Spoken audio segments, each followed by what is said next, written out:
গণতান্ত্রিক যুক্ত ফ্রন্ট আজকে আমাদেরকে সমর্থন দিয়েছে এবং আমরা খুবই কৃতজ্ঞতা প্রকাশ করছি যুক্ত ফ্রন্টের প্রতি।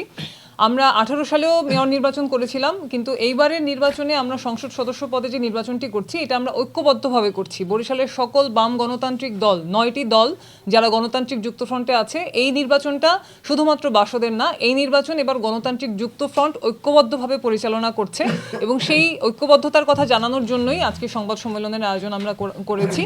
এবং আমরা বলতে চাই যে এই ঐক্যবদ্ধ প্ল্যাটফর্মটি জনগণের কাছে যখন পৌঁছাবে, আমরা সবাই মিলে এইবার এই লুটপাটের যে ক্লাব, এই যে লুটপাটের বৃত্ত, সংসদে যে কোটিপতিদের একটি ক্লাব প্রতিষ্ঠা হয়েছে, এই ক্লাবটি ভাঙার যাত্রা আমরা বরিশাল 5 থেকেই শুরু করব বলে আমরা বিশ্বাস করি। নির্বাচনের সার্বিক পরিস্থিতি নিয়ে আমরা এখনো আশঙ্কামুক্ত নই, কারণ এখন পর্যন্ত বৈধ অস্ত্র জমা নেওয়ার যে প্রক্রিয়া, সেই প্রক্রিয়াটি আমরা শুরু করতে দেখিনি। বরং এখানে আমরা দেখছি যে নতুনভাবে অস্ত্র সরবরাহ করার একটি প্রক্রিয়া, লাইসেন্স দেওয়ার প্রক্রিয়া শুরু হয়েছে, যেটি এর আগে কখনো দেখা যায়নি।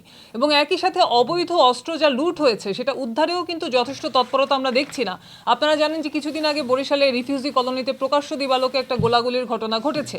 তাহলে যদি এরকম অস্ত্রের ঝনঝনানি থাকে এবং সেটা যদি নিরসনের জন্য প্রশাসনের যথেষ্ট উদ্যোগ না থাকে, তখন কিন্তু নির্বাচনের আগে এরকম ভয়ের পরিবেশ তৈরি হতে পারে।